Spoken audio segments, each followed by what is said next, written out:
ऐसे कितने लोग हैं। तो ये व्यर्थ थोड़ी जाएगा, आप मोबाइल से भी सुने तो व्यर्थ नहीं जाएगा। अनिल सिंह जी। शीरिश। राधे राधे महाराज जी।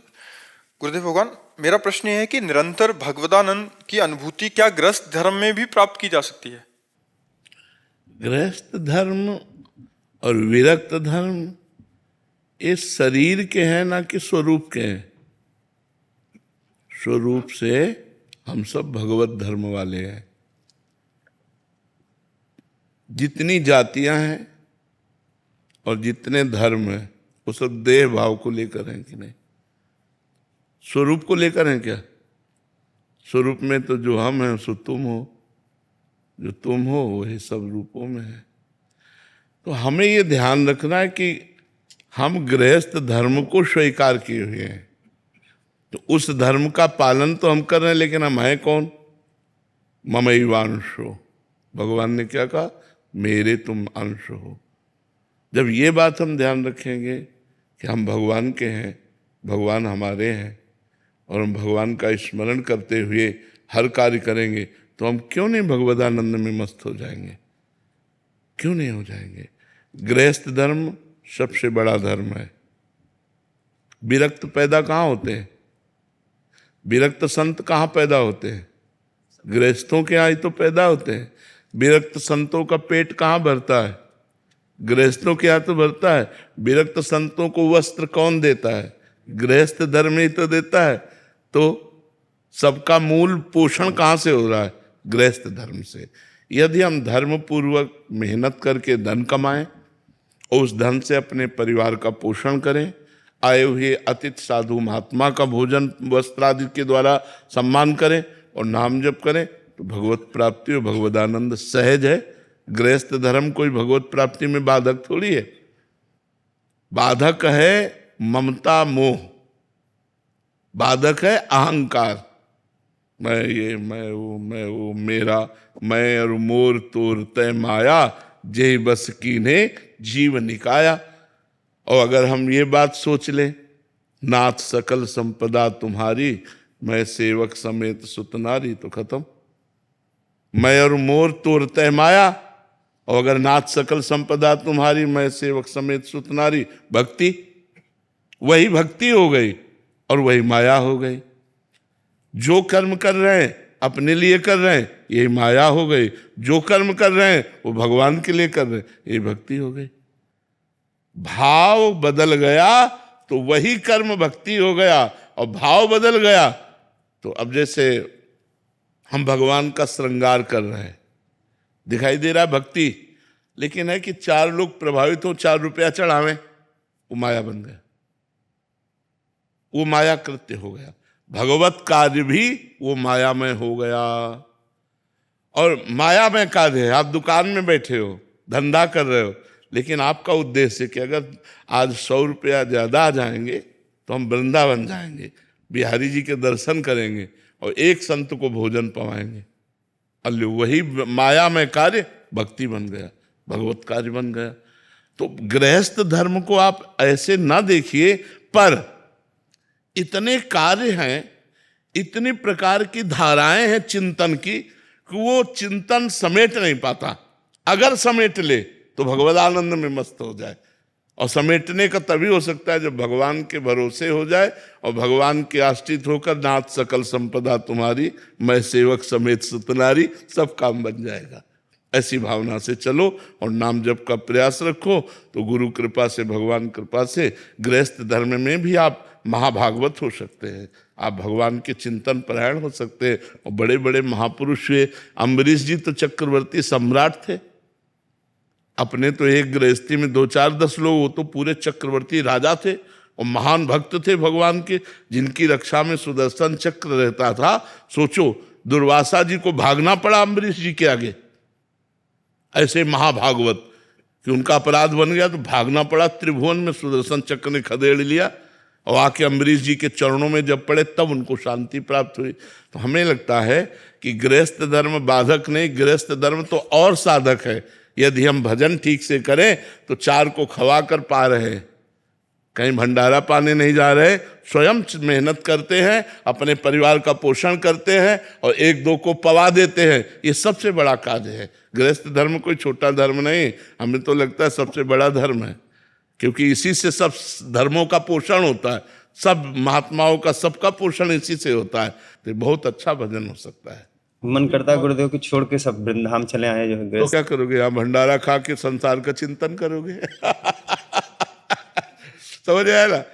घर गृहस्थी में धर्म से चल रहे हो तो मन वैरागी हो रहा है, और जब वैराग लेकर के आओगे तो घर का चिंतन आएगा, पत्नी का चिंतन आएगा, पुत्र का चिंतन आएगा। हमारी बात मान लो, वहीं रहकर भजन करो, डट के मेहनत करो, परिवार का पोषण करो, नाम जप करो, मंगल हो जाए। विपिन कुमार जी, ग्रेटर नोएडा से। राधे राधे।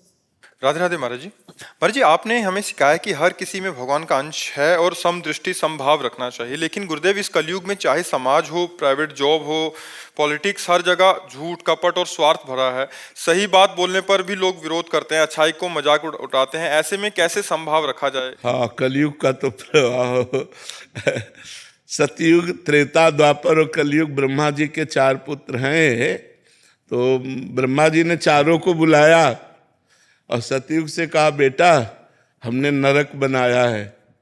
ब्रह्मा जी का ही तो बनाया हुआ है ना, रचना तो सब ब्रह्मा जी ने की। हमने नरक बनाया है। तो उनका पिताजी, हमारे राज्य में कोई नरक नहीं जाएगा। तो त्रेता से कहा, त्रेता ने कहा, बड़े भैया जैसा कह रहे वैसा ही हमारे भी आचरण होंगे। द्वापर से कहा, द्वापर ने कहा, आज्ञा पालन की कोशिश करूंगा। जब कलयुग से कहा तो कलयुग ने कहा, पिताजी जैसे बड़े भैया ने कहा हमारे राज्य में कोई नरक नहीं जाएगा, ऐसे वादा करते हैं हमारे राज्य में कोई स्वर्ग नहीं जाएगा। क्यों? पापाचरण, झूठ, कपट जिससे नरक जाने वाला है, वो सब आचरणों की बाहुल्यता है। उसी आचरणों की बाहुल्यता आप देख लीजिए। शराब पीना, मांस खाना, पराई स्त्री से बेविचार करना, जुआ खेलना, झूठ बोलना, हिंसा करना, ये सब बाहुल्यता है। तो इस बाहुल्यता में आपको बचाना है, ना कि उस नरक के प्रवाह में बह जाना है। हमको सत्य से चलना, चाहे हमें लोग गाली दें, चाहे लोग हमें साथ ना दे, लेकिन सत्य का साथ परमात्मा देता है। असत्य के सैकड़ों साथी हो सकते हैं। एक आदमी शराब पीता था, गंदे आचरण करता था, गुंडाई करता था, तो 20 लोग उसका सम्मान करते थे और 20 लोग अपने दरवाजे पे बैठालते थे। और जब वो हमारे सामने आया और उसको जो हमने शिक्षा दी तो उसने कसम खा के सब छोड़ दिया। तो अभी पीछे आया था, उसने कहा कोई पूछता भी नहीं है हमको।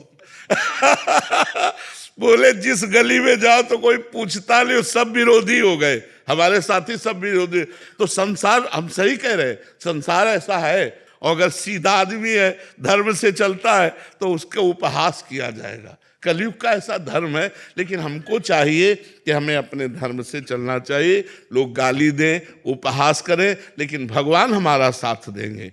सच्चाई से चलेंगे तो हमारा मंगल हो जाएगा, बुराई से चलेंगे तो हमारा नाश हो जाएगा। धर्म से चलोगे तो सही ढंग से चलो, अधर्म से चलोगे, ज्यादा उपद्रव करोगे, पुलिस मार देगी तुम्हें, या तो विविध प्रकार से आप रोग ग्रसित हो जाओगे, नष्ट हो जाओगे। तो हमें लगता है धर्म से चलो। मनुष्य जीवन बहुत कीमती जीवन है, इससे भगवान को प्रसन्न कर लो, इससे परोपकार कर लो, इससे समाज की सेवा कर लो, राष्ट्र की सेवा कर लो। इसलिए हमें मनुष्य शरीर मिला। गंदे आचरण करना, गंदा खान पान करना, दूसरों को दुख देना, हिंसा करना इसलिए नहीं मिला। हम मनुष्य हैं। मनुष्य वही जो परोपकार परायण हो, जो दूसरों को सुख दे सके। जी। रामदीन बिश्नोई जी, जो। राधे राधे महाराज जी। राधे राधे महाराज जी। महाराज जी, पहले आप एकांतिक वार्तालाप में टेबल पर प्रभु जी की छवि रखते थे, तो क्या इसके पीछे का कोई भाव था? पहले महाराज जी एक छवि रहती थी ना, राधा वल्लभ लाल जी की, हाँ, हमारे अंदर भाव यह था कि अगर कोई प्रणाम करता है तो मेरे प्रभु को प्रणाम करता है, इसलिए छवि सामने रखते थे। और अब यहीं बैठे हुए हैं तो छवि की जगह ये हृदय भी तो मंदिर है, इसमें भी तो मेरे प्रभु बैठे हैं। तो तुम्हें देखने के लिए वो बाहर छवि रखी थी, अब उसी को यहीं विराजमान रखते हैं कि यहीं विराजमान है। और दूसरा भाव, ये विराजमान है। हम इनके चरणों में बैठे हैं, आप दंडवत करोगे तो इनको दंडवत जाएगी, हमें दंडवत रहे। हमारे हृदय में भी वो विराजमान है और बाहर प्रकट रूप से हमारे स्वामी है श्यामा श्याम, वो विराजमान है। तो वहाँ पीछे हमारे छवि नहीं थी, इसलिए आगे रखते थे। अब अंदर भी छवि और पीछे भी छवि, इसलिए हम प्रगट में नहीं रखते, प्रगट में सामने नहीं रखते, पहले रखते थे। एकम जी न्यू दिल्ली से। राधे राधे महाराज जी। महाराज जी, आपने बताया कि मनुष्य जीवन का ये लाभ होता है कि अच्छे कर्म, पूजा पाठ एवं नाम जप से नियति में परिवर्तन किया जाता है, परंतु नियति का ऐसा कौन सा भाग है जिसको परिवर्तन नहीं किया जा सकता? प्रारब्ध भोग, अशुभ प्रारब्ध भोग। जैसे हमारी किडनी फेल है, इससे परिवर्तन नहीं किया जा सकता। जो अशुभ प्रारब्ध बन चुका है कि अब तुमको ये भोगना है, वो भोगना पड़ेगा। अवश्य में भोक्तव्यम कृतम कर्म शुभाशुभम। शुभ और अशुभ कर्म जो प्रारब्ध बन गए, उन्हें भोगना पड़ेगा। इसीलिए बहुत चतुरता पूर्वक जो पाप कर्म बन जाए उसे फटाफट नष्ट कर दो, पाठ के द्वारा, अनुष्ठान के द्वारा, किसी भी प्रयास से, विद्वानों से सलाह लेकर कि हमसे पाप बन गया, उसको नष्ट कर दो, प्रारब्ध ना बनने पावे। अगर प्रारब्ध बन गया तो फिर भोगना पड़ेगा। कैंसर है, किडनी फेल है, हार्ट फेल है, ये नाना प्रकार के दुख, बड़े बड़े दुख आ जाते हैं और उनको बड़े बड़े संतों को भोगना पड़ता है। जो खूब भजन करते हैं उनको भी भोगना पड़ता है। इसलिए प्रारब्ध जब तक नहीं बनता तब तक तो नष्ट हो सकता है, और जहाँ वो प्रारब्ध बन गया फिर उसे भोगना पड़ता है। इसलिए ये प्रारब्ध नहीं मिटाया जा सकता। अतीत जी लंदन से। राधा वल्लभ से। राधा वल्लभ शेरिवंश महाराज जी। महाराज जी, जैसे आप बताते हैं कि श्री जी और सदगुरुदेव एक ही तत्व हैं, तो फिर गुरुदेव अपने शिष्यों और दूसरे लोगों से निरपेक्ष क्यों दिखाई देते हैं? उनकी बाहरी व्यवहार उदासीन जैसा क्यों दिखाई देता है? क्योंकि संत रूप में निरपेक्षता ही सिद्धि है। अभी हम अपने साधकों से कह रहे थे कि सब कुछ हो जाता है, बाबा जी बन जाता है सब, लेकिन वो संसार से अपेक्षा नहीं छोड़ पाता। और संत का स्वरूप है निरपेक्षम मुनिम शांतम निर्वैरम शम दर्शनम। भगवान कह रहे हैं कैसे संत के पीछे पीछे भगवान डुलते? निरपेक्षम, किसी की अपेक्षा नहीं। वो भगवत स्वरूप से प्यार करते हैं, पांच भौतिक शरीरों से प्यार नहीं करते। वो भगवान के प्रेम में डूबे रहते हैं, इसलिए किसी से कोई अपेक्षा नहीं रहती। वो निरपेक्ष रहते हैं। निरपेक्ष माने किसी की अपेक्षा न रखना, और जो किसी की अपेक्षा नहीं रखते वही सबसे प्यार कर सकते हैं, और जो किसी से अपेक्षा रखते हैं वो प्यार ही नहीं कर सकते। अपेक्षा रखना स्वार्थी की पूर्ति प्यार कहा। और तभी तो सर्व मंगल जगत का वही संतों के द्वारा होता है जो निरपेक्ष होते हैं। जो अपेक्षाकृत जीवन व्यतीत करते हैं उनके द्वारा थोड़ी होता है। जो अपनी आवश्यकताओं की पूर्ति के लिए अपेक्षा रखते हैं उनके द्वारा जगत मंगल नहीं होता। जगत मंगल उन्हीं के द्वारा होता है जो निरपेक्षम मुनिम शांतम निर्वैरम शम दर्शनम। निरपेक्ष है, मननशील है, शांत है, निर्वैर है, समदर्शी है। ऐसे संतों के द्वारा जगत का मंगल होता है। ऐसे संत भगवान के प्रिय पार्षद होते हैं। ऐसे संत ब्रह्मबोध महापुरुष होते हैं। तो संतों की साधना ही चलती है निरपेक्षता से। तो जब सिद्ध होते हैं तो निरपेक्ष होते हैं, वो किसी की अपेक्षा नहीं रखते। क्योंकि जितनी अपेक्षाएं हैं वो सब मायाकृत हैं, उस स्वरूप में स्थित रहते हैं। तो इसलिए संतों का निरपेक्ष स्वरूप है। तो क्या श्री जी का तुम अपेक्षाकृत स्वरूप समझते हो? अगर गुरु निरपेक्ष है तो श्री जी तो आपसे पहले से ही निरपेक्ष है। जब जितनी गुरु कृपा करेंगे उतने श्री जी कृपा दृष्टि करेंगे। बिना गुरु के, बिना रसिकों के, बिना सखियों की कृपा के श्री जी की कृपा का पात्र भाजन ही नहीं बन सकता कोई। तो जो निरपेक्ष है, तो देखो कितने निरपेक्ष हैं। कहीं सृजन हो रहा है, कहीं पालन हो रहा है, कहीं श्रृंगार हो रहा है, और निरपेक्ष है। परमात्मा का स्वरूप ही निरपेक्ष है। वही गुरु का स्वरूप है, गुरु इष्ट का स्वरूप वही। हाँ, अब दूसरी बात आई, आप जितना प्रेम करोगे उससे बढ़ के वो आपसे प्रेम करेंगे। वो निरपेक्ष है। पर यदि आप प्रेम किए तो आप जितना प्रेम करोगे तो उससे बढ़कर वो आपको प्रेम करेंगे। आपने तन मन प्राण गुरु को, इष्ट को समर्पित कर दिए तो इष्ट पीछे पीछे घूमेगा। भक्तन पीछे यो फिरत जो बछड़ा संग गाय। आपका प्रेम बटा हुआ संसार में तो निरपेक्ष है। आपने अपने प्रेम को सबकी ममता ताग बटोरी, मम पद मनहि बांधि बर डोरी, तो फिर भगवान उसके ऊपर प्रेम की वर्षा कर देते हैं, पीछे पीछे डोलते हैं। अपने भक्ति के लिए भगवान रुदन करते हैं, अपने भक्त के चरण चापते हैं, अपने भक्त के घोड़े हाँक रहे हैं, रथ हाँक रहे हैं, अपने भक्त के लिए बिकने को तैयार है। पर भक्त के लिए, जिसने तन मन प्राण सर्वस्व भगवान को समर्पित कर दिया है, जो अपेक्षाकृत जीवन रखते हैं, उनके लिए भगवान निरपेक्ष है, गुरु निरपेक्ष है। और जो अपेक्षाकृत न रहकर अपने जीवन को प्रभु या गुरु के शरण में पूर्ण रूप से समर्पित कर देते हैं, उनका गुरु प्रेम तुम क्या जानो। हम कितना प्यार करते हैं उन बच्चों से जिन्होंने माँ बाप परिवार सबको छोड़कर केवल श्री जी की शरण ली, तो उनको पता नहीं है, लेकिन हम इनको कितना प्यार करते हैं इन संतों को, वो हमारा हृदय जानता है। जैसे कछुआ अपने अंडों को सूखे पे दे आता है, लेकिन जल के अंदर बैठा उसी का चिंतन करता है, तो उसके चिंतन के प्रभाव से उसके अंडे बच्चों के रूप में परिणित होकर के उन्हीं के पास आ जाते हैं, कछुआ के पास ही आ जाते हैं। ऐसे ही संत गुरु अपने शरणागत जनों का चिंतन के द्वारा पोषण करके उनको अपने समान बना देते हैं, उनको प्रभु मैं बना देते हैं, श्री जी मैं बना देते हैं। समझ में आ रहा है आपको? नितिन कुमार जी। राधे राधे महाराज जी। महाराज जी, प्रारब्धवश जीवन में कुछ कठिन परिस्थितियां आ गई हैं, हम उन्हें भगवान का प्रसाद मानकर सहन कर रहे हैं, पूजा पाठ नाम जप और साधना भी कर रहे हैं, फिर भी मन में एक डर सा बना रहता है कहीं आगे इससे भी अधिक विकटता बना रहता है। किसका प्रश्न है? हाँ, ये बना रहता है, क्योंकि अभी हमें पूर्ण विश्वास नहीं, हम अभी अपने परमात्मा को पूर्ण जानते नहीं, अपने भगवान को जानते नहीं।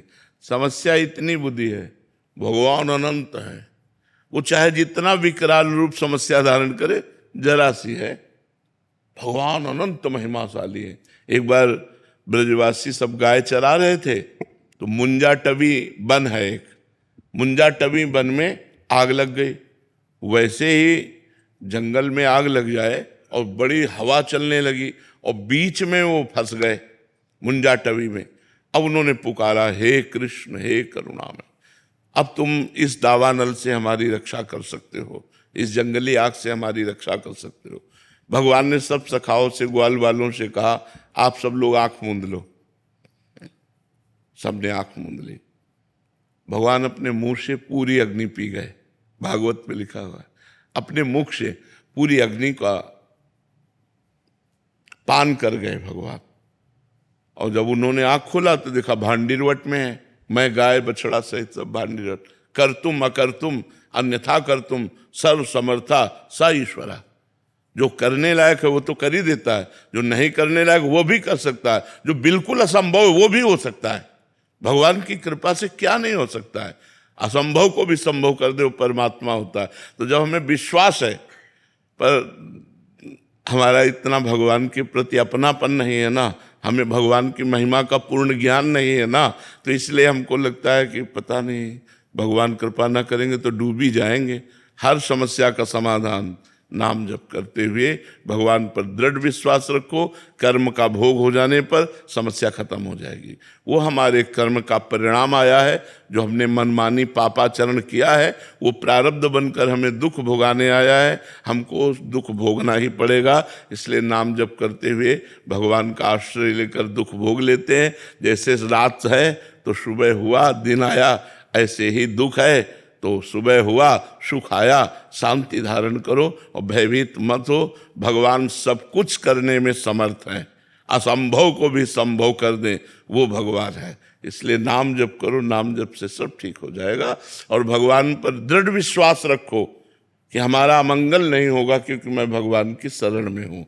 अगर शरणागत हो तो ऐसा भाव रखो। अखंड प्रताप सिंह जी। राधे राधे। महाराज जी, यदि कोई व्यक्ति बार बार हमें दुख देता हो और तो क्षमा और दृढ़ता में संतुलन कैसे रखें? क्योंकि हमें कोई ऐसा अपराध बना है जो बार बार हमको दुख भोगना है। वो व्यक्ति वचन के द्वारा, चेष्टा के द्वारा उपहास करेगा, गाली देगा, वो हमारी संपत्ति को छेड़ेगा, बार बार हमको दुख देगा, क्योंकि हमारा प्रारब्ध भोग है। इसलिए चुप होकर के सह जाना चाहिए। और जिस दिन प्रारब्ध संपन्न हो गया तो उसको दंड मिल जाएगा अपने आप, क्योंकि उसका तो कर्म बन रहा है और आपका प्रारब्ध मिट रहा है। यदि आप चुपचाप सहन करते गए तो दूसरी जगह ऐसा फंस जाएगा कि उसको दंड मिल जाएगा, आपको सताने का उसको दंड मिल जाएगा। विश्वास कीजिए, धर्म बिल्कुल चौकन्ना होकर चारों दिशाओं में व्याप्त है। धर्म की गवाही कौन है? दिन, रात, आकाश, पृथ्वी, वायु, जीवात्मा, सब इंद्रियां, मन, यही गवाही है जिनके द्वारा तुम कर रहे हो ना, यही गवाही है। ये साक्षी बन जाते हैं, हाँ ऐसा हुआ, एक सेकंड में हिसाब हो जाता है, वहां किसी और की गवाही की थोड़ी जरूरत होती। या तो दिन में पाप करोगे या रात्रि में पाप करोगे। जो पाप करोगे मन और इंद्रियों से करोगे, और जीवात्मा तो है ही है, मन है, इंद्रियां, ये सब गवाही हैं। सत्य साक्षी के लिए किसी और की गवाही की जरूरत नहीं पड़ती है। तो इसलिए आपका प्रारब्ध है, आप उसे भोग लीजिए, और जो सामने आपको दुख दे रहा है उसका नवीन कर्म बन रहा है। जब आपका भोग समाप्त हो जाएगा, उसका भोग शुरू होगा, दूसरी जगह फंस जाएगा और दंड विधान में वो अपने जो किए हुए कर्म का फल है वो प्राप्त कर लेगा। इसलिए आप शांत रहिए, गंभीर रहिए, जैसा भी हो। जब आपको सहा न जाए तो भगवान के सामने बैठ करके प्रार्थना कीजिए, प्रभु मुझसे अब सहा नहीं जा रहा, आप देख लीजिए, वो विधान बना देंगे, वो विधान बना देंगे, हमने देखा है। तनिष्का सेठी जी। राधे राधे महाराज जी। महाराज जी, संसार में रहते हुए, नाम जप करते हुए, क्या हमें अपने माता पिता, भाई बहन से अपेक्षा या लगाव होना चाहिए या नहीं? बिना प्रेम के कर्तव्य कैसे निभा सकते हैं? वैसे लगाव मोह जनित नहीं होना चाहिए, भगवत भाव जनित होना चाहिए। किसका प्रश्न है? हाँ, लगाव भगवत भाव जनित होना चाहिए, मोह जनित नहीं होना है। मोह जनित होने पर फिर आप दुखी हो जाएंगे। आप अपने भाई से प्यार करेंगी और कुछ समय बाद आप अपेक्षा रखेंगी कि भाई आपको वैसा ही प्यार दे, और समय परिवर्तन होने पर उसकी बहू आ गई, उसके बच्चे हो गए, और वो आपकी तरफ देखना भी बंद कर दिया, बोलना भी बंद कर दिया, बुलाना बंद कर दिया, तो आप दुखी होंगी कि मैंने तो इतना भाई से प्यार किया और भाई हमारा। तो अगर हम अपेक्षा रखते हैं और मोह युक्त प्यार करते हैं तो परिणाम में दुख प्राप्त होगा। यदि हम निरपेक्ष रहते हैं और भगवत भाव से प्यार करते हैं कि हमारे भाई में भी तो भगवान विराजमान है, हमारी माँ में भी भगवान विराजमान है, हमारे पिता में भी भगवान विराजमान, खूब प्यार करो, प्यार की रोक नहीं, लेकिन भगवत भाव होकर और अपेक्षा रहित होकर। आपने उनके साथ जो अच्छा बर्ताव किया उसके बदले में आप अपेक्षा न रखें कि वो आपको भी ऐसा सुख दे, तो आप सुखी हो जाओगे। तो वही कर्म आपको भगवत मार्ग में आगे बढ़ा देगा। लेकिन मोह जनित, मोह तो सब कोई करता है, पशु पक्षी भी करते हैं, अपने बच्चे से, अपनी माँ से, पशु पक्षी भी करते हैं। मोह की महिमा नहीं है, प्रेम की महिमा है। तो मोह का त्याग करके प्रेम करना चाहिए। उन्हीं माँ बाप में भगवान देख करके यदि हम भावना करेंगे तो हमारी भक्ति बन जाएगी। और उन्हीं माँ बाप को अगर मोह तो मोह हो तो बार बार जन्म मरण का हेतु। मोह मूल बहु शूल प्रद, त्यागहु तम अभिमान, भजहु राम रघुनायक, कृपा सिंधु भगवान। तो मोह का त्याग करने की बात कही गई और प्रेम करने की बात कही गई। सबसे प्रेम करें। पारस छाबरा जी। राधे राधे महाराज जी। राधे राधे महाराज जी। महाराज जी, आप कह रहे हैं कि आप जैसे किसी से वार्तालाप आदि कुछ भी करते हैं, तो मुझे जो राधा रानी से प्रेम है, मुझे लगता है सब करें, इसलिए मैं सबके साथ अपने सुखद अनुभव साझा कर देता हूँ। नहीं करना, तो ऐसा करना चाहिए? नहीं करना ताकि चाहिए। वो भी प्रेरित होके लगे। वो नहीं करना चाहिए, वो नहीं कर पाएंगे और आप खाली हो जाएंगे। महाराज जी, मेरा ना शो है एक, जिस पे मैं टीवी पे मतलब यूट्यूब पे बोलता हूँ, तो मैं राधा रानी की खूब बातें करता हूँ। हाँ, उनकी बात करना अलग बात है, लेकिन ये बात कहना कि मुझे ऐसा फीलिंग हो रहा, मुझे ऐसा अनुभव हो रहा, ये बात कहने से या तो आप मतलब पाखंड में आ जाएंगे और या तो आपका अनुभव खत्म हो जाएगा, क्योंकि सत्य सिद्धांत है। हम अपने अनुभव की बात ऐसे कह सकते हैं कि हमने संतों से सुना है कि ऐसा करने से ऐसा आनंद मिलता है, और हाँ, और संतों ने हमको बिल्कुल बताया और हमें इस बात पर विश्वास है कि संतों ने जो कहा है वो सत्य होता है। लेकिन वो बात मुझे वैसी अनुभव में आ रही, ये नहीं कहना। मुझे होता है महाराज जी कि मैं जैसे एक आम आदमी हूँ, संत नहीं हूँ जी। एक छोटा सा आदमी हूँ जिसने राधा नाम जपना शुरू किया और उसके साथ लीलाएं होने लगी और राधा रानी ने चमत्कार दिखाने लगे, बरसाने लगी वो खूब ज्यादा। तो मन करता कि बताओ, लेकिन अब से मैं संतों का नाम लेके ही हाँ, उसमें ये कहे कि हमको ऐसे ऐसे साधक मिले कि बिल्कुल राधा नाम नहीं जपते थे, और जब से जपना शुरू किया तो उनको बहुत लौकिक और पारलौकिक भी लाभ प्राप्त हुआ। ऐसे हम बोल सकते हैं कि जैसे हम ही तुच्छ हैं, कुछ नहीं है, पर राधा नाम का प्रभाव हमको आंतरिक और बाह्य दोनों आनंद प्रदान कर रहा है, हम ऐसे बोल सकते हैं। लेकिन और घुसकर अनुभव नहीं बोल सकते। घुसकर अनुभव बोलने पर फिर नहीं रहे। लौकिक प्रेम की बात नहीं बता सकते तो फिर अलौकिक प्रेम की बात हम कैसे बताएं? हमको गुप्त रखनी चाहिए और प्रयास करना चाहिए कि हम संतों के बहाने अपने अनुभव की बात, अपने आनंद की बात सबके सामने रख सकें, जिससे और लाभ ले सकें। एक साधक मिले थे, उन्होंने ऐसा बताया, एक संत मिले थे, उन्होंने ऐसा बताया, तो आपकी बात है वो, लेकिन एक साधक की बात है, तो आप बच गए और आप अपनी पूरी बात बता दिए। लेकिन एक साधक की बात थी, वो हमसे मिले थे, वो हमें बोले थे, और आप अपनी बात कह गए, तो वो उससे दूसरा लाभ भी ले लिया और आप भी बच गए। ठीक है ना? आप नम्रता सिंह जी। राधे राधे महाराज। राधे राधे महाराज जी। महाराज जी, आपका सत्संग सुनने से बहुत सारे अज्ञान दूर हुए महाराज जी। चारों तरफ से ठोकरे तथा दुख मिलने पर जब आपकी शरण ग्रहण की सत्संग के माध्यम से, तो बहुत जीवन परिवर्तित हो गया। आप कह रहे हैं भगवत प्रेम में अर्पित होना चाहती हूँ, पर सहनशीलता प्रगाढ़ ना होने के कारण प्रतिकूलताएं बन जाती हैं। नाम जप से आ जाएगी सहनशीलता। जितना नाम जप करोगे उतना सहन करना आ जाएगा, जितना अधिक नाम जप करोगे। नाम जप में बहुत बड़ी सामर्थ्य है बच्चा। तो हमें लगता है सहन करने का जो बल आता है वो भगवान की कृपा से आता है, और भगवान की कृपा का अनुभव नाम जप से होता है। तो खूब नाम जप करे तो ऐसा सहनशीलता आ जाएगी कि बड़े से बड़े अपमान को, बड़े से बड़े निंदा को, बड़े से बड़े दुख को, बड़े से बड़े रोग को वो मुस्कुरा कर सह सकता है, वो आनंद पूर्वक सह सकता है। महाराज जी, आपने जैसे कहा कि एक पंछी भी आपसे कभी आहत नहीं हुआ और ऐसे कर्म बन गया, आपकी तबीयत खराब हो गई। महाराज जी, एक छोटा सा कर्म मेरे से बन गया कि एक बाइक से मेरी गौरैया चिड़िया का बच्चा खत्म हो गया। आशीर्वाद, अगर उसको आप जान करके चढ़ा रहे हैं तो वो हत्या हो गई, अचानक वो आकर के मर जाती तो एक एक्सीडेंट है जिसमें आपका कोई अपराध नहीं है। ऐसे कई पशु हैं जो मर जाते हैं गाड़ी के नीचे। उसमें देखना ये कि अब जैसे गाय बैठी हुई है और आप वहाँ बैक कर रहे हैं या आप वहाँ घुमा रहे हैं और उसको चोट पहुँचती तो आप अपराधी हो, आपको देखना चाहिए। अब आप रफ्तार से गाड़ी चला रहे हैं, अचानक कोई पशु पक्षी आकर आपके गाड़ी के नीचे दबकर मर जाता है तो आप उसके अपराधी नहीं हुए। वो अपराध नहीं, वो एक घटना है, उस जीव को उसी घटना से मरना था, इसलिए ऐसा होता है जी। शोभित अग्रवाल जी, गुरुग्राम से। श्री हरिवंश महाराज जी।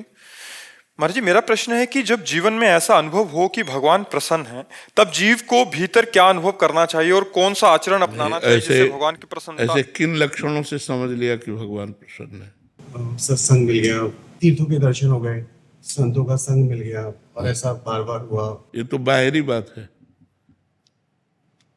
ये तो बाहरी बात। सांप बिल के अंदर बैठा हुआ, ऊपर लाठियां सैकड़ों चला दी, उसको कोई फर्क पड़ा क्या? आप हमें बताइए। फर्क तो तब पड़ा जब अंदर घुस के उसको मारो। तो अज्ञान रूपी सांप अभी तो अंदर बैठा हुआ है।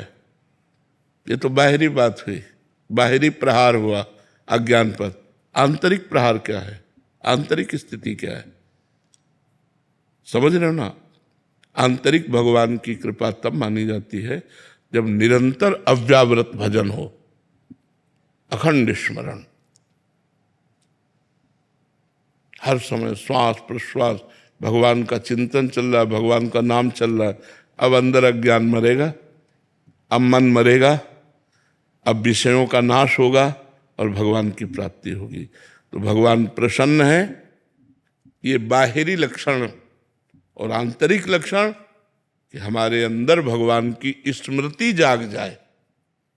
नष्टो मोहा स्मृति लब्धा तत्प्रसादान में अच्युता। अर्जुन जी भगवान श्री कृष्ण से संपूर्ण गीता सुनने के बाद कहते हैं नष्टो मोहा, मोह का नाश हो गया। मोह माने अज्ञान। अब गीता जी सुनने के बाद अज्ञान का नाश हो गया।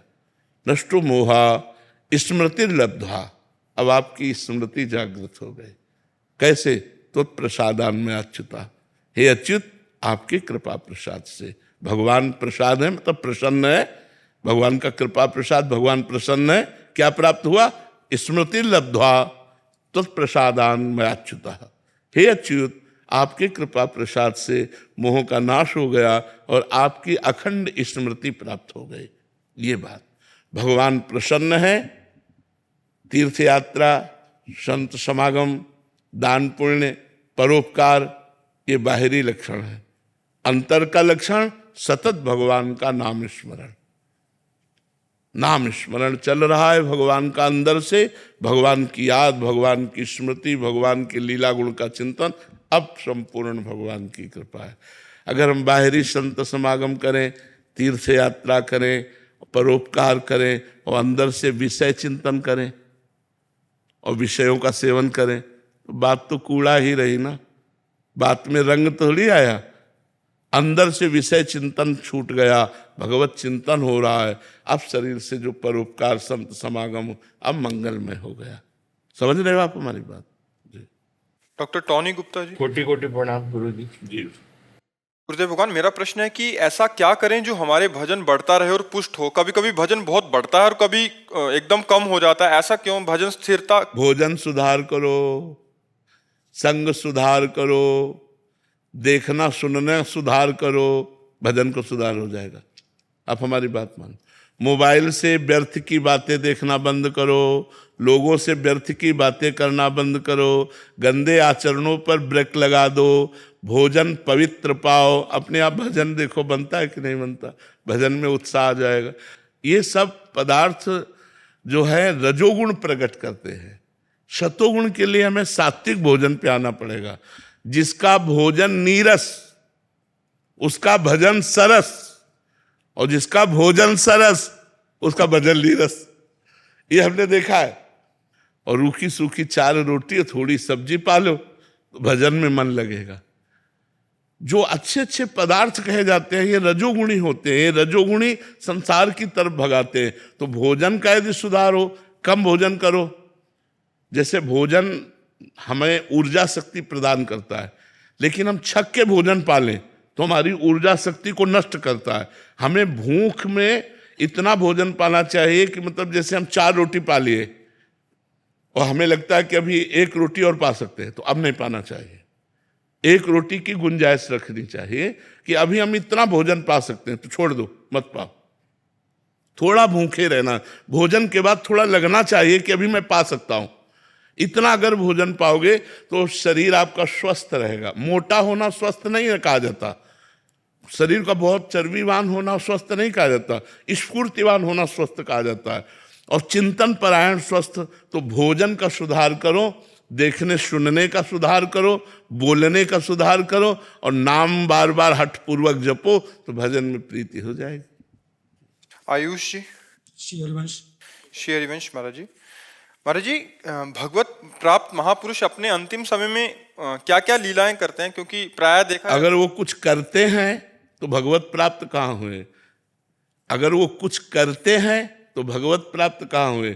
जो भगवत प्राप्त हो गए तो वो तो खिलौना है। अब जैसा भगवान कराएंगे वैसा होगा, है नहीं? क्या है, जैसे कुछ शिष्यों को वो दूर कर देते हैं उनकी अंतिम लीला के समय। अब वो भगवान जैसा उस समय उनके करवाते हैं। अब वो भगवान के हाथ के खिलौना है, वो यंत्र हैं। अब यंत्री जैसा रिमोट दबाएगा वैसा वो नाचेंगे। जो सिद्ध महापुरुष होते हैं वो भगवान के हाथ के खिलौना होते हैं। जैसा भगवान उनसे करवाना चाहते हैं वैसा व्यवहार होता है। अब वो स्वयं करता नहीं रहे। अगर स्वयं करता रहे तो भगवत प्राप्त कैसे होगा? जब कर्ता भाव ही खत्म हो जाता है तभी तो भगवत प्राप्त होता है। जो भगवत प्राप्त हो गया तो भगवान उससे लीला करवाते हैं। अब वो कभी क्या लीला करते हैं अपने बस की बात नहीं समझना। इसलिए संत महापुरुष जो भगवत प्राप्त है केवल नमस्कार है और उनकी आज्ञा का पालन करें, उनके बाहरी व्यवहार को न देखें। बाहरी व्यवहार तो बड़ा विचित्र विचित्र उनका होता है। अब वो उनका काम तो हो गया है तो संसार में उन्मत्त है। अब उनमें उनकी तो कोई ये नहीं, देखा तो उनके है नहीं, सीमा तो है नहीं, वो उन्मत्त है। भगवदा अनुभूति में वो आनंद में मस्त हैं। भगवान जैसी प्रेरणा करते वैसी लीला होती। किसके द्वार खड़े हो जाएं जाके, किसका उद्धार कर दें, किससे मिले, कब मिले, क्या मिले, कैसे मिले, ये सब भगवान के ऊपर है। उनकी कोई इच्छा नहीं, वो निरपेक्ष है। वो भगवत प्राप्त हैं तो अकर्ता हैं। उनके अंदर कोई कर्तापन का भाव नहीं कि मैं ये करूं या ये कर सकता हूं, ऐसा भाव नहीं रहता। आलोक कुमार जी, हाथरस से। राधे राधे महाराज जी। गुरुदेव भगवान, आप कहते हैं कि हमारे कैमरे में एक भी फोटो नहीं रहती, सब डिलीट हो जाती है। तो गुरुदेव भगवान, आपके अलावा हमारा कौन है? फिर हमें निकुंज में कैसे जगह मिलेगी? बात आप इन रूपों की बात करते हो। हम आप सबको बहुत प्यार करते हैं, लेकिन आपके कुर्ता पैजामा को प्यार नहीं करते। आपके पैंट शर्ट को प्यार नहीं करते, आपको प्यार करते हैं। ऐसे आपका कुर्ता पैजामा जैसे आपके शरीर के लिए, ऐसे ये शरीर कुर्ता पैजामा आत्मा का है। समझ रहे हो ना हमारी बात? आत्मा की पोशाक ये शरीर है। जैसे हम पहला बनियान पहनते हैं, फिर उसके ऊपर शर्ट पहनते हैं, फिर उसके ऊपर कोट पहनते हैं, पूरी पोशाक होती है ना। ऐसे आत्मा की पूरी पोशाक है कारण शरीर, फिर सूक्ष्म शरीर, फिर स्थूल शरीर। स्थूल कोट, सूक्ष्म शरीर शर्ट, कारण शरीर बनियान। लेकिन ये तीनों वस्त्र हैं, ना कि मैं हूं। तो वस्त्रों की फोटो नहीं आती, आपसे प्यार है। जो आप है वही आप है, जो आप है वही आप है। हमारी बात समझ में आ रही? जो आप हैं वही आप है, जो आप है वही आप है। और आप ही मेरे प्रीतम हैं, तो वो तो बसे ही हुए हैं।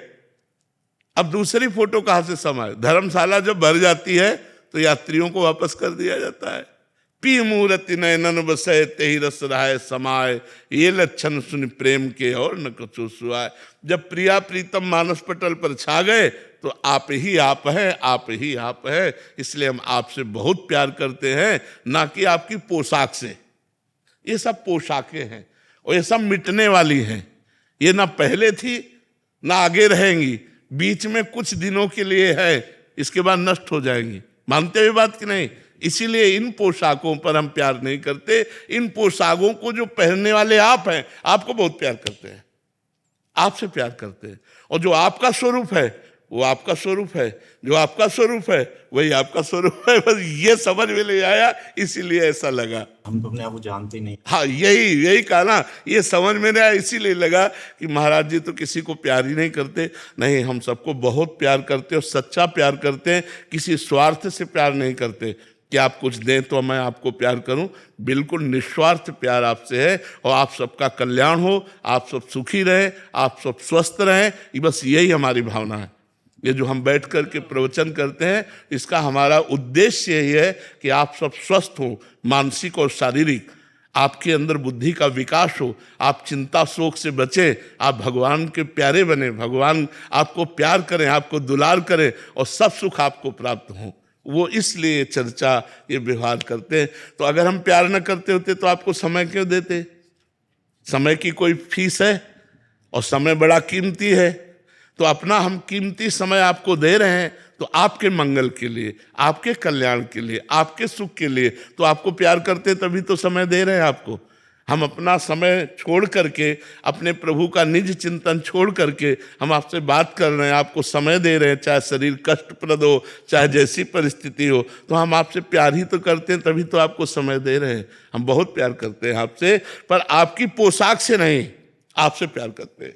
बस ये बात समझ लो, आपकी शरीरों से नहीं, आत्मा स्वरूप। हाँ, हम आत्म स्वरूप से प्यार करते हैं, शरीर रूप से प्यार नहीं। शरीर रूप से प्यार करेंगे तो हम में तुम में अंतर क्या रह जाएगा?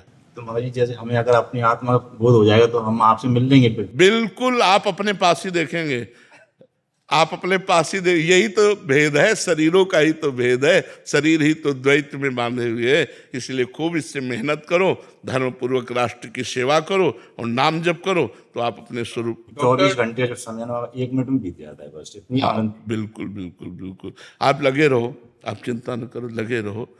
हाँ, लगे रहो। करत करत अभ्यास के जड़मत होत सुजान, रस्सी आवत जात ही सिल पर होत।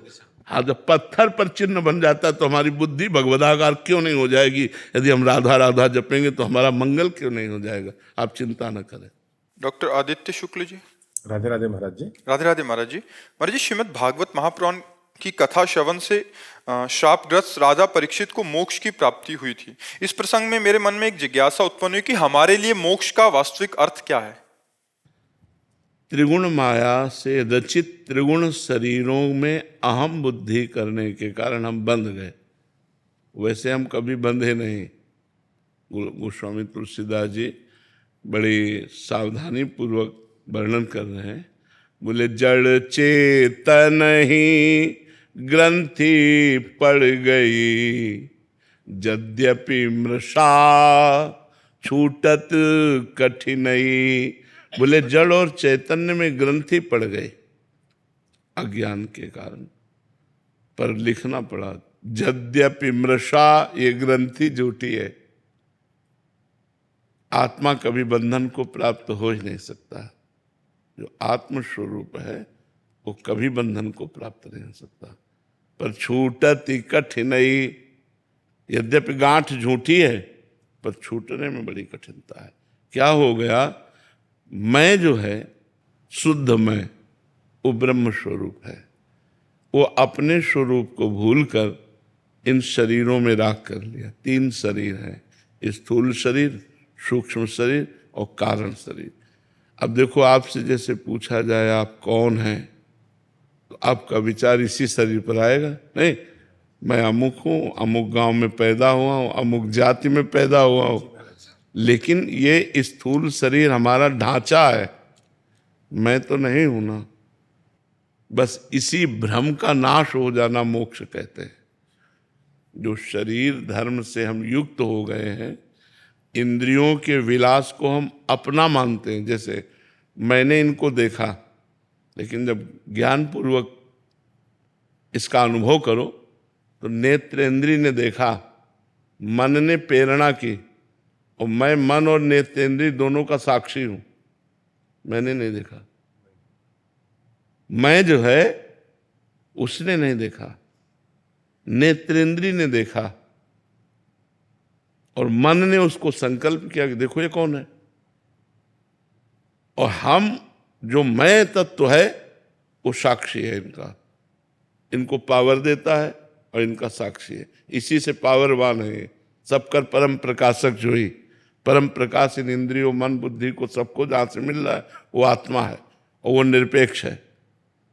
जब ये अंदर ज्ञान हो जाता है कि ना मैं खाता हूं, जिसे 5वें अध्याय में गीता में लिखा है, जो स्थित प्रज्ञ पुरुष है वो खाता हुआ भी खाता नहीं है, पीता हुआ भी पीता नहीं है, देखता हुआ भी देखता नहीं है, चलता हुआ भी चलता नहीं, वो सूंघता हुआ भी सूंघता नहीं।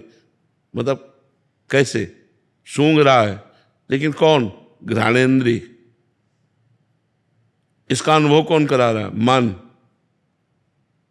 मैं तो हूं नहीं, इसमें मैं नहीं है। तो जहां वो अहंकार रहित, देहाभिमान रहित हुआ, अपने स्वरूप में स्थित हुआ, मुक्त पुरुष था, मुक्त पुरुष है और मुक्त रहेगा। पर बंध गया इसमें, मैंने देखा, मैंने किया, मैंने भोगा, मैंने अहंकार विमूढ़ात्मा करता हमिति मन्यते। वही अहंकार का बंधन है। साधना के द्वारा इसी भ्रम को मिटा दिया जाता है। वो जीवन मुक्त पुरुष होकर अखंड आनंद का, परमानंद का अनुभव करता है अपने स्वरूप में।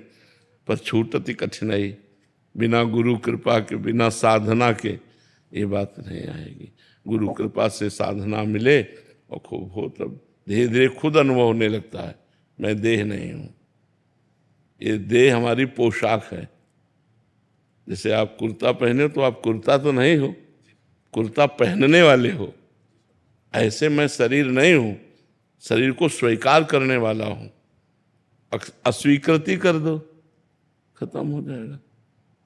अब मैं शरीर नहीं हूं, एक चाटा लगा मानो तो दुख तो होगा ना, पर ज्ञानी को चाटा का दुख नहीं होगा, दर्द होगा,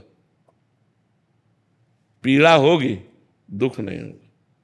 क्योंकि पता है ये शरीर है, इसका प्रारब्ध भोग है, तो इसको थप्पड़ पाला है तो थप्पड़ पा लिया, और पूजा पा ली तो पूजा पा लिया। न उसको दुख है न सुख है, वही जीवन मुक्त महापुरुष है। एक चंदन लगा रहा है और एक अपमान कर रहा है, दोनों के प्रति समबुद्धि है, वही महात्मा है, वही जीवन मुक्त पुरुष है। तो मोक्ष का तात्पर्य है, जैसे काम वेदना आई तो किस पर आई? आप पर कभी नहीं आ सकती। काम, क्रोध, लोभ, मोह, मद, मत्सर, इनका प्रभाव आत्मा पर नहीं है। हाँ, इनका प्रभाव अंतःकरण पर है, सूक्ष्म शरीर। जो सूक्ष्म शरीर है उसमें जो अहम है, सूक्ष्म शरीर में 4 अंतःकरण के मन बुद्धि चित्त अहंकार, उस अहंकार में बैठे होते हैं। मैं भोगूं, मैं देखूं, मैं चखूं, ये जो इच्छा प्रकट होती है उसमें होती है। तो जो ज्ञान का साधक होता है वो देखता है कि अंतःकरण में स्फुरणा हो रही विषय की, वो उसे देखने वाला बनता है, तो उस पर वो ना सह गया। अब जो जलन हुई वो भी अंतःकरण में हुई, अपने में नहीं हुई। यहाँ हम सब अपने में मानते हैं। जैसे मेरा मन कहता है ये चीज खाऊं और वो ना दूं तो जलन पैदा करेगा, अशांति पैदा करेगा, तो हमें लगता है यार खा लेते हैं तो शांति हो जाएगी। बस यही बंधन है, यही बंधन। अब वो मन बलवान हो गया, अब दूसरी बार दूसरी चीज कहेगा, तीसरी बार तीसरी, ऐसे जन्म के जन्म होते चले जा रहे हैं हमारे, और हम न मन को शांत कर पा रहे हैं, न इच्छाओं को मिटा पा रहे हैं, न शरीर राग मिटा पा रहे हैं। यही बंधन हमें पुनरपि जननम पुनरपि मरणम में डाले हुए है। अब गुरु की शरण लेकर जब हम भजन करते हैं और अंदर ज्ञान विज्ञान उत्पन्न होता है, विवेक, तो होए विवेक मोह ब्रह्मभागा, तब रघुवीर चरण अनुरागा, तो फिर सब बात बन जाए। तो भजन करो, भजन करो और संतों का संग करो, शास्त्रों का स्वाध्याय करो और सहना सीखो। गर्मी सर्दी बरसात भूख प्यास काम क्रोध लोभ मोह मद मत्सर, जो सहन कर गया वो महात्मा हो गया, जो टूट गया वो विषयी हो गया। यही खेल चल रहा है।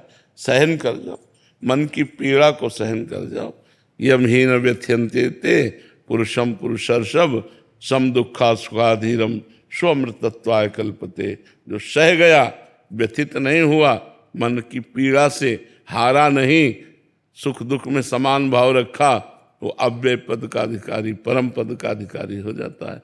वो अमृत पद में स्थित हो जाता है। और सही पूछो तो स्थित नहीं हो जाता, वो स्थित था।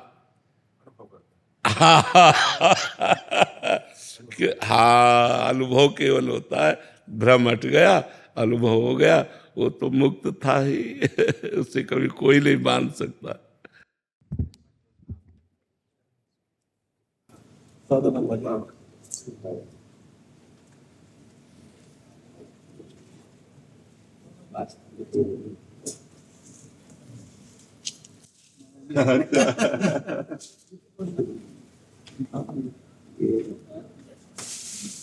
विराज महाराज जी, विराज। जपो मन राधा राधा नाम, जपो मन राधा राधा नाम, जपो मन राधा राधा नाम, जपो मन राधा राधा नाम, जपो मन राधा राधा नाम, जपो मन राधा राधा नाम, जपो मन राधा राधा नाम, जपो मन राधा राधा नाम, जपो मन राधा राधा नाम, जपो मन राधा राधा नाम, जपो मन राधा राधा नाम। राधा राधा राधा राधा राधा राधा राधा राधा राधा राधा राधा राधा राधा राधा राधा श्यामा श्यामा श्यामा श्यामा श्यामा श्यामा श्यामा श्यामा राधा राधा राधा राधा राधा राधा राधा राधा कृष्ण कृष्ण कृष्ण कृष्ण कृष्ण कृष्ण कृष्ण कृष्ण कृष्ण